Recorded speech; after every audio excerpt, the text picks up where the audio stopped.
We are honored to have him keynote our annual conference this year. You know, in many ways, this is only fair. Between his National Security Advisor, Colin Kahl, his Deputy National Security Advisor, Eli Ratner, his staff, Jacob Stokes, the Vice President has hired away many CNAS veterans. And so it's only fair that he's here with us today. But seriously, I can think of no better person to address the national security inheritance faced by the incoming administration. With his decades of experience at the heart of American foreign policy, both as Vice President and as a Senator, his candor in offering unvarnished advice, whether it's in the Situation Room, the Oval Office, or to countless foreign counterparts with whom he's formed invaluable, indispensable relationships over the years, his success in personally taking on impossible foreign policy challenges, from Ukraine to Cyprus to Iraq, his commitment to bipartisanship and his ability to work across the aisle to coax an increasingly dysfunctional Congress into action, his dedication to holding us all accountable to uphold our national interests and our values, and his willingness to drive real debate inside the administration and with all of us when others would shy away. Above all, his loyalty to the men and women who serve in uniform. These traits make him the ideal keynote for us to hear from today. Sorry.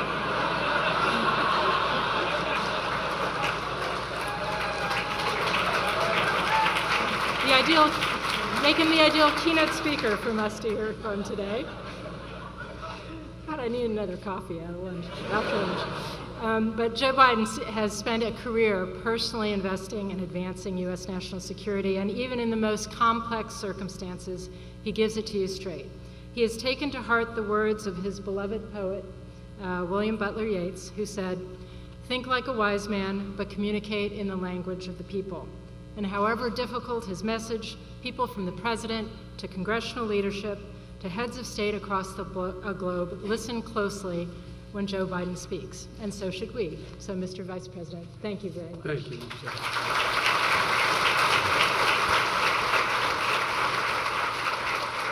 Well, Madam Secretary, I don't know. I'm writing a recommendation for her, though.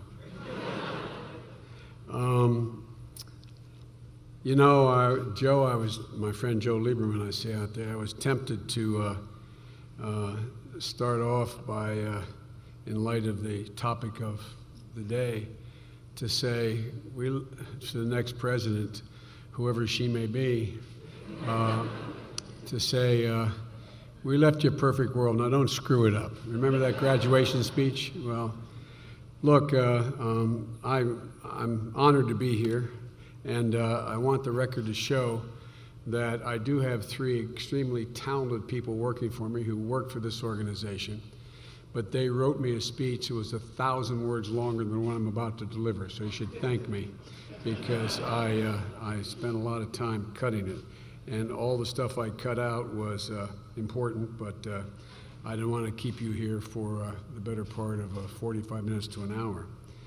Ladies and gentlemen, in less than a decade, CNAS has built something impressive. It's growing stronger and it's getting more influential year by year. And today, I'm here to speak about a question that's paramount in all of our minds. And that is, how should the next president handle the national security inheritance of the Obama administration that will be passed along in January? I want to say at the outset, you'd expect me to be more optimistic than maybe others you'll hear from or have heard from. But I am truly optimistic about America's future. I think we're better positioned than any nation in the world, by a long shot, any region in the world, to be the dominant political, economic, and military force for the better part of this next century. And the choices the President and I have made over the past 7.5 years, they have been, to quote the topic, the title of a book, very hard choices, choices that have required very difficult trade-offs. We position the United States at the forefront of, though, I think, of tremendous opportunity. You know, to divert just a second, Michelle said, I like Yeats, and I do. Well, this is the 100th anniversary of the Rising of Easter Sunday, and there's a line in his poem called Easter Sunday 1917 that goes like this, and he's trying to describe his Ireland at the moment. He said, all's changed, changed utterly. A terrible beauty has been born. This is one of the most informed audience I could possibly be speaking to on this topic. But all has changed, changed utterly in the last 15 years. We present it with an entirely new deck of cards. Some of the old cards are still there that are of enormous consequence, but there's so many new things, failed states, a whole range of things you all have heard about and talked about. But I think with a smart, sustained, and steady American leadership, we can seize the opportunities that are existing and leave a more peaceful, more prosperous future to our children and grandchildren. And I really, truly believe that. But if we turn inward, if we undermine our most important relationships or seek soundbite solutions to defined by complexity, issues defined by complexity, if we forget who we are, if we begin to portray our values and embrace intolerance, I think we'll squander all the hard-earned progress and we'll squander the opportunities that exist for us today. So today I'd like to take a little bit of time to describe the world from where I sit 100 feet from the Oval Office and the stakes of the choices that lie ahead. Let me start by making a couple things clear. One, the world in which we live today is considerably more complex and interconnected than it was a quarter of a century ago when the Cold War ended, to state the obvious. It is arguably more complex than it was even 15 years ago after 9/11. But at the same time, despite the complexities and the proliferation of new challenges, by almost any measure, the United States is stronger and more secure today than when President Obama and I took office in January 20th, 2009. We steered the economy that was in collapse through an arduous recovery, and we're poised to enter a period of significant resurgence. We've gone from crisis to recovery to on the verge of genuine resurgence if we seize the moment. We remain the world's leading economic power, and we will for some time. The next president has a tremendous opportunity to finish what was started, to amp up our rate of economic growth and bring economic resurgence home to Americans all across the nation. We know how to grow the economy. We've done it before. Invest in education, job training, infrastructure. I mean, it's not magic. And there used to be bipartisan consensus on almost all of those things. Joe, did you ever think you'd see a day when Republicans opposed infrastructure modernization? We're ranked 27th in the world in transportation infrastructure, the United States of America. If you want to see the eighth wonder of the world, go down and see the 2 new locks of the Panama Canal. Yet there's only 3 ports from the Gulf to Maine that can accommodate these new Super Panamax ships. But a strong economy, I'll never forget, I've been around so long, the first 2 years I served, Stuart Symington was still in the Senate. God, I'm getting old. But he had a refrain. He always talked about our entire foreign policy rests on a strong, growing economy. It's an obvious thing. A strong economy is the foundation of our unrivaled military, part of the layered defense we've built to keep America safe. And we are so tragically reminded again in Orlando, where I visited last week, of the dangers that exist. We have to remain vigilant against an increasingly diverse range of threats. Throughout our administration, we've kept laser focus on Homeland Security. Our intelligence and law enforcement professionals are coordinating and sharing information at an unprecedented level. We've invested billions of dollars since 9/11. And everyone wondered whether or not we really had made the progress we say we have made. All you got to do is compare it to what it is in Europe now, and compare what they're now beginning to grapple with. Our partners around the world are now are now sharing considerably more intelligence with us about the threats emanating from the region and from Europe, and coordinating all of us in terms of things as basic as, I won't go into the list in the interest of time, but just passenger records. Prior to Paris, we didn't have access. But our greatest strength, ultimately, and I want to get back to this, is not just the example of our power, but the power of our example. Standing up for the values protects us better than any barrier we could build between ourselves and the rest of the world. Because our values are what draws the world to our side. And that's vital. Because the unrivaled network of alliances and partnerships that we have enables us to be an effective global leader, but only if we act consistent with our values. We continue to, as we continue to urge our allies to do more, denigrating our closest partners as liabilities is a serious and tragic mistake. The United States built the basic architecture of international order after the devastation of World War II, and it has served us very, very well, and the world very well, for the past 7 decades. That's why we've invested so much energy to defend and extend the international rules of the road. It matters. We've signed historic arms control and non-proliferation agreements. We've led worldwide efforts to lock down nuclear materials, expand trade, protect the environment. Because of the steps we've taken, no country is better positioned to be followed, not just need to be followed by the rest of the world, than we are. Now, the next administration will make its own choices about how to wield American power and how to direct our resources. But as I look forward to what they will inherit, I see three major areas that will define our engagement with the world in the coming decades. And that's what I'd like to spend a few minutes talking about with you today. First, seizing the possibilities that exist on both sides of the Pacific. We are a Pacific power. I have spent more time, I'm told, than any world leader with President Xi. I've had over 25 hours of private dinners with him, just he and I and an interpreter, because of the arrangement that former President Hu and President Obama set up for us to get to know one another. I remember him asking me why we were doing what we were doing in the Pacific. I said, because we are a Pacific power. We will remain a Pacific power. And I suggested that our being present was one of the reasons why they've been able to progress so much, because of the stability that has been sustained as a consequence of our presence.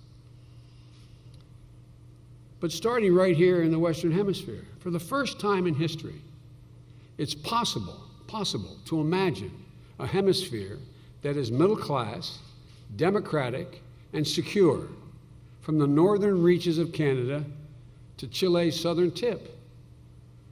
That's why the president turned to me one day, and as he often does, and said, "Joe, you do the hemisphere." Like, okay, Mr. You think I'm joking? I'm not joking. You do the hemisphere.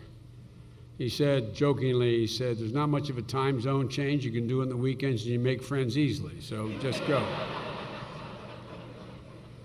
I hope he was kidding, but look, one of the reasons why we prioritize improving relationships with our neighbors, including the opening of Cuba, is our standing in the hemisphere has never been better. The quote I used when I first made the speech at the State Department with a lot of the hemispheric leaders there, I said, it's no longer do we look at what we can do for you, it's what we can do with you. It matters. To go back to the original thesis, it matters how you treat other nations, the respect you show or don't show. Challenges surely remain, but today the region is defined by opportunities.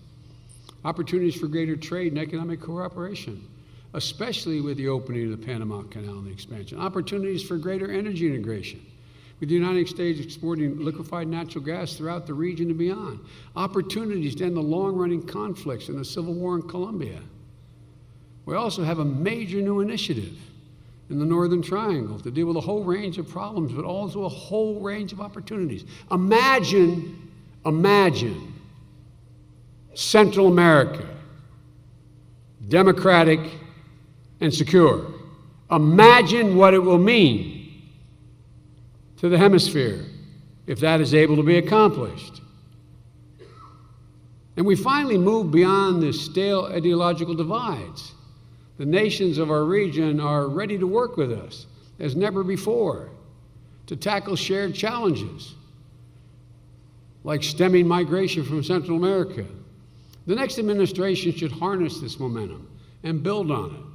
But if we build walls and disrespect our neighbors, we'll quickly see all this progress evaporated, replaced by a return of anti-Americanism, a coercive rift throughout our hemisphere. The choices that make our region less democratic, less prosperous, and less secure actively undermine our American national interest. On the other side of the Pacific, we recharged our engagement with Asia, the world's most consequential region. The next administration is going to inherit treaty alliances with Australia, Japan, South Korea, the Philippines, and they're stronger than they've ever been. Maintaining our alliances isn't always easy, to state the obvious, but the United States is wealthier and safer because the world's strongest democracies are in our corner. It's just common sense. But we've also seized historic opportunities to build relationships beyond our traditional allies, fostering democratic transition in Burma, deepening our ties with Vietnam, managing relationships with Cuba, expanding our partnership with India, working with ASEAN to advance rules-based order. These relationships complement our alliances and further support economic, political, and military foundations of America's Pacific power, America's being a Pacific power through the 21st century. As home of half the world's population and many of the world's fastest growing economies, we cannot afford to ignore the opportunities that exist in Asia. That's something every single CEO in America knows. And that's why securing a Trans-Pacific Partnership has been our top priority in this administration. It is as much a foreign policy initiative as it is an economic initiative. We're not there. China will fill the vacuum just by the sheer weight and size, and it will not be in our interest. And thanks to American leadership, the deal includes provisions that raise international standards for the protection of workers' rights, the environment, intellectual property. But to be frank, this deal has a long way to go to get passed through the United States Congress. Because whether in trade, maritime security in the South China Sea, or nuclear nonproliferation in Northeast Asia, the United States has to lead by writing the rules of the road in this vital region. Otherwise, we leave a vacuum that our competitors will rush to fill. That leads me to the second key point I'd like to make. The next president will have to manage complex relationships with regional powers. Powers that have the capacity to contribute to the international order or to challenge it. Nowhere is this more poignant than in our relationship with China. As the world's two largest economies, our fates are unavoidably intertwined. President Obama and I have made pragmatic choices that center our relationship with China in enhanced cooperation and responsible competition. We've found some common ground. We've made some historic progress to address global challenges like climate change, epidemics, development, nonproliferation. And we stand firm when we have real disagreements over issues like human rights, trade and investment, regional security. The next administration will also have to navigate the relationship with China, marked at times by breakthrough cooperation and intense cooperation and competition.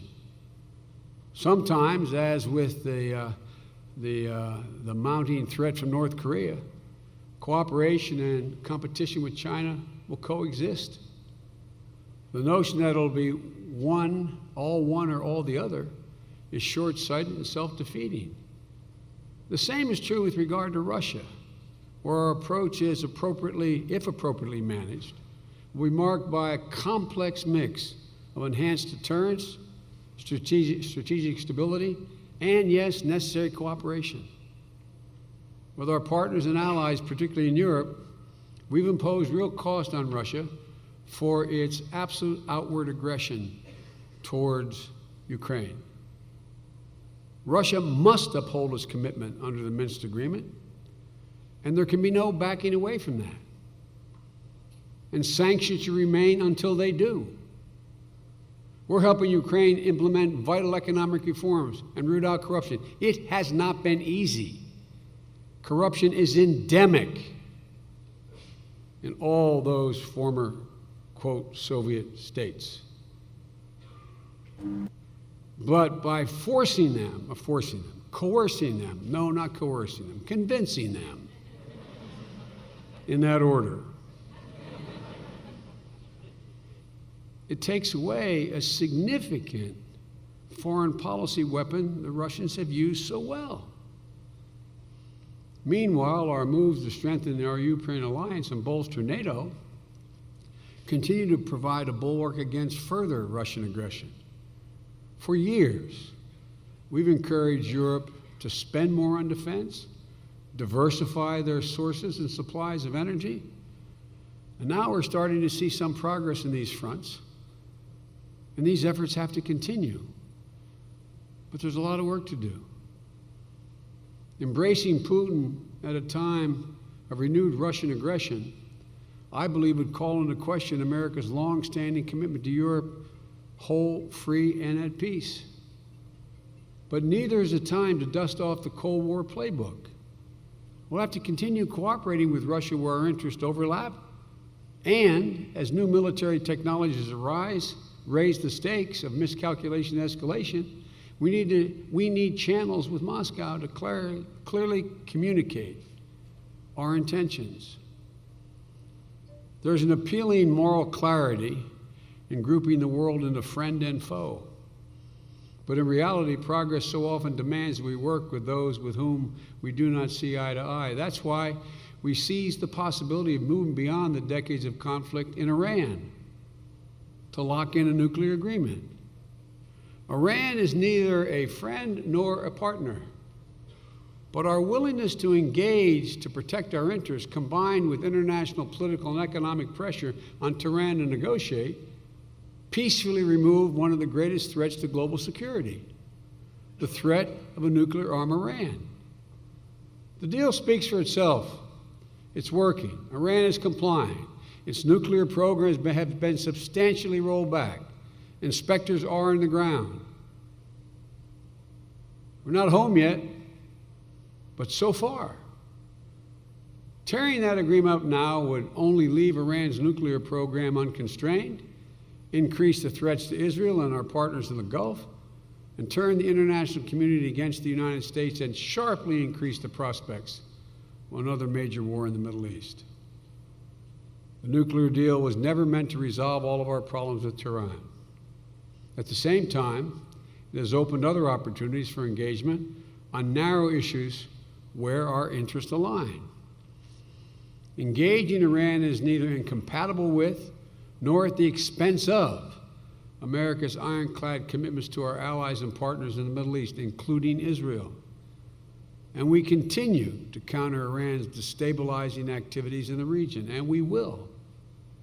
We have all the authorities necessary to hold Iran to account. Our targeted sanctions against their ballistic missile program, their support of terrorism, their human rights violations remain firmly in place. The past 7.5 years has shown, time and again, that a forward-leaning engagement with the world pays huge dividends. This brings me to the third and final point I'd like to make. The imperative for the next president to deal with complex transnational threats Because in our hyper-connected world, events anywhere can impact everywhere. Environmental disruptions, pathogens, computer viruses, malicious ideologies. These threats don't respect borders. And no matter what others may claim, we cannot wall ourselves off from these challenges. Even in simpler times, isolation never offered more than a false sense of security. True security reminds us to grapple with, and requires us to grapple with, globalization in an interdependent world to find common solutions that span borders. That's what we did when we rallied the world to address Ebola, the Ebola epidemic in West Africa last year. We rejected historical calls for quarantines and travel bans and built our response instead around hard facts and science. We drew on all our strengths, from our military to our health and developmental professionals.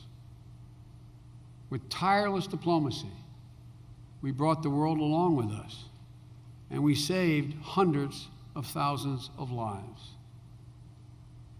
We took a similar approach toward climate change, harnessing science, technology, and relentless diplomacy to forge the Paris Agreement. And in the process, we created a historic opportunity to head off a truly existential danger, an opportunity to head it off. We laid the foundation for a global transition toward clean, renewable energy through unprecedented investments at home and bold initiatives like Power Africa Abroad. And we've demonstrated American leadership can bring our allies together with emerging powers like China, India, and Brazil to protect our planet. But these opportunities can only be seized if the next president follows the science, recognizes the danger in doing nothing, and musters the political will to address the threats. Terrorism and violent extremism are yet another example of the virulent transnational dangers that require sustained global response. Al-Qaeda, ISIL, other offshoots, they're real threats. The horrific events in Orlando, the attacks in San Bernardino, Paris, Brussels, and elsewhere remind us, including in Turkey, remind us over and over again that terrorism can happen anywhere and does happen anywhere. At the same time, these terrorists cannot destroy the United States. They cannot bring down our civilization. We should never underestimate America's strength or dismiss the inherent resilience of the American people. President Obama has never hesitated to use force to defend the American people when necessary. Just ask Osama bin Laden and Al-Qaeda's top operatives in Afghanistan and Pakistan, or the leaders of Al-Qaeda affiliates in Yemen and Somalia, more than 120 ISIL top leaders and commanders. Terrorism must and will be defeated. But our campaign against violent extremism must be smart and has to remain consistent with American values. The use of force should be precise and proportional. There must be a clear mission that advances U.S. interest. And whenever possible, we should act alongside allies and partners to share the burden and invest the international community in success. And the results have to be sustainable. Lasting victory against Al-Qaeda and ISIL requires viable local forces to hold liberated areas, rebuild shattered communities, and govern effectively. That's why we've worked with more than 36 nations to support and train Afghan forces and to hunt down Al-Qaeda and other terrorist groups in their sanctuaries, as we'll continue to do. That's why we partner with African nations, from Nigeria to Somalia to Tunisia, to go after Al-Qaeda and ISIL affiliates. In Iraq and Syria, We built a 66-nation coalition to train local forces, and we've carried out more than 13,000 airstrikes. We provided afflicted communities with billions in humanitarian and reconstruction assistance. And our active diplomacy continues to encourage inclusive governance in Iraq and to try to identify a path to de-escalate the war in Syria. The results? Well, we're winning and ISIL is losing.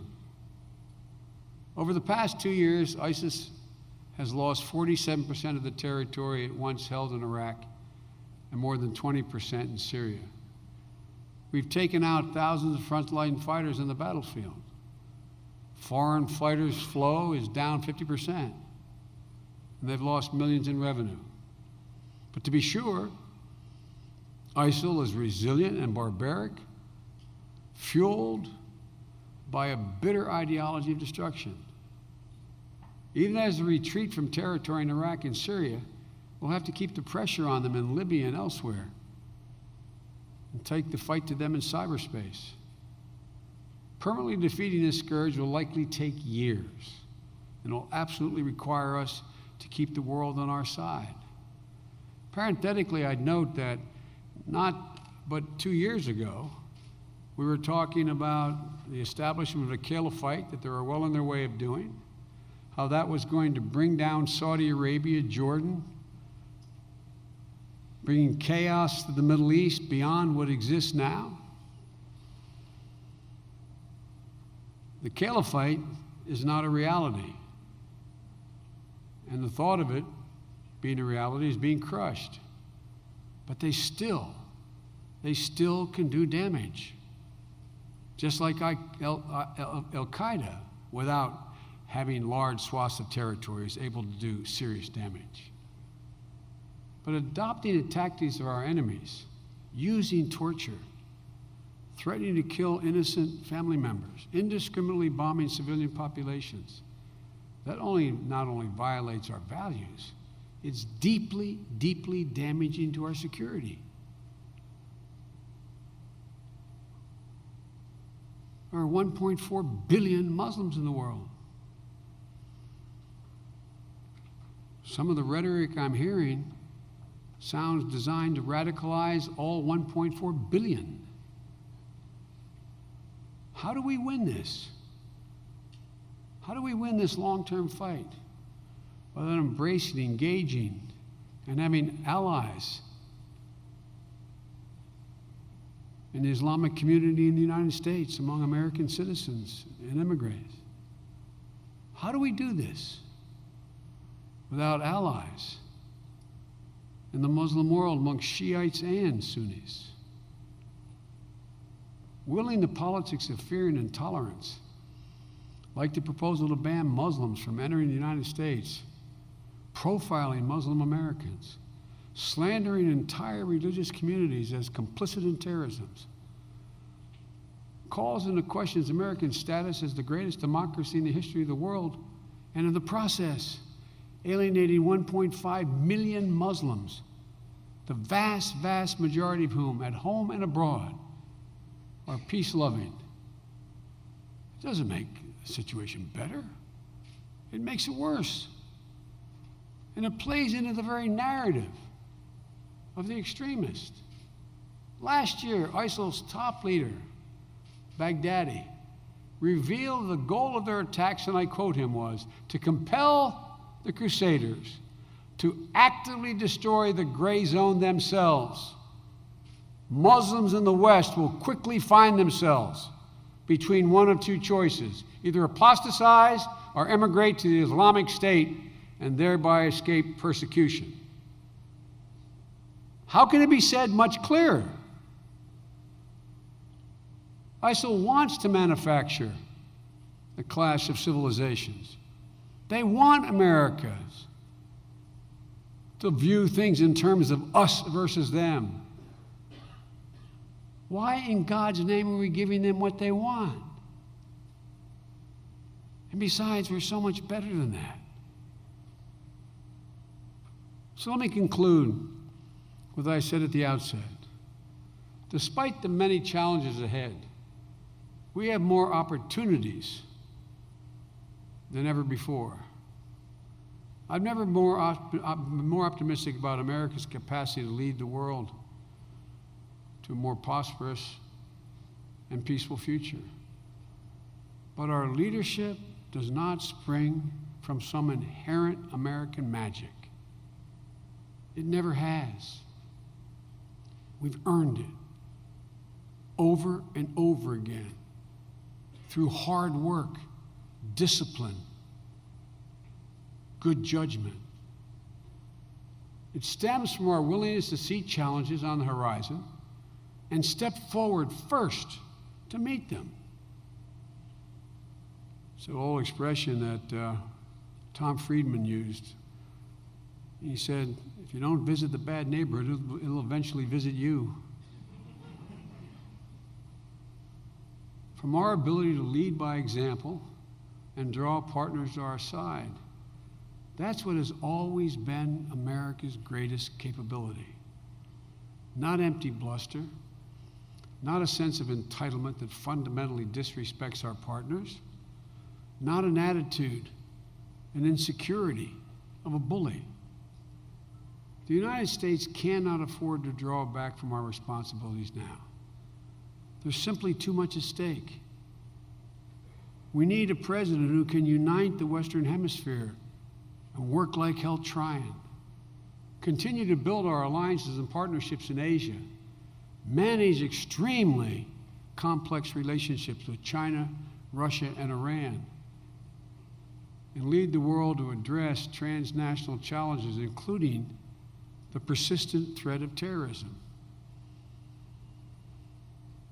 I believe this is one of 5 times in American history we find ourselves at an inflection point.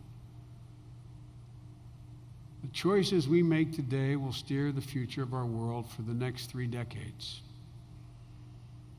In this moment of uncertainty, the world desperately needs steady American leadership more than ever before. Because when America leads the way that only we can, guided by principle, grounded in our conviction that America does best when we make sure everyone does better, no nation can match us. And one concluding point. The dysfunction in Washington is not only crippling in terms of everything from the Supreme Court to moving from recovery to resurgence. In the 42 years I've been engaged in the conduct of foreign policy, I've never seen it have as much negative impact on our ability to conduct our foreign policy. Many of you here are extremely sophisticated and travel the world and have deep understandings of other parts of the world. I get sent by the president. I've traveled over 1,200,000 miles just since being vice president. When I'm sent, it's usually because everybody knows whatever I say is it, because they know I speak for the president. There is never any question, and I mean never. And so, on the assignments I've been given over the last 7 years, when I get sent to meet with the head of state, trying to convince him of a particular position, if we reach agreement, I literally, and Joe's with me a lot and I've been with Joe a lot, I reach across the table and shake hands. And here's the response I get the last 4 years that I never ever got before. I grab my hand and say, but Mr. Vice President, can you deliver? Let me say it again.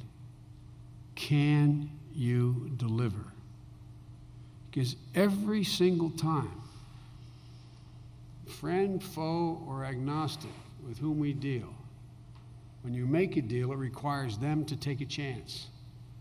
Translated into everyday English from Wilmington, Delaware, it's, look, don't ask me to walk out on this limb and take a political hit, even in a dictatorship.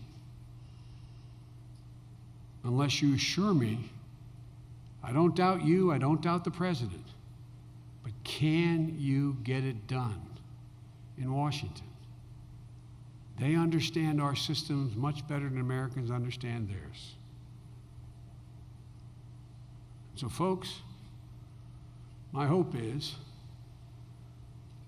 that not only will this presidential election be behind us, but that we will begin, because I think the vast majority of Republicans up on the Hill, as well as Democrats, know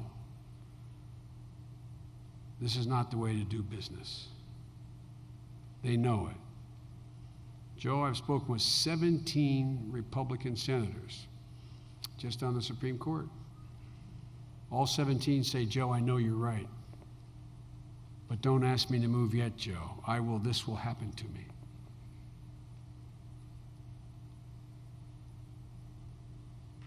The American public is sick and tired of the dysfunction. The instinct is to throw all the rascals out. But I'm convinced that we are at a domestic inflection point too. That my colleagues are beginning to listen more closely to the pattern of the cadence of the political process out there. So my hope is these next 4 years will be much better positioned with a president who understands and a Congress that can vehemently disagree, but ultimately concludes there has to be compromise. If that occurs, and it will occur, it may not occur in the next 2 years, but it will occur. There is not a single thing that we can't do as a country. I thank you all for being so gracious and listening, and I'm really, there's so much talent out here. I just, if you're ever going to be involved, man, this is the moment. This is the moment. Thank you all so very, very much.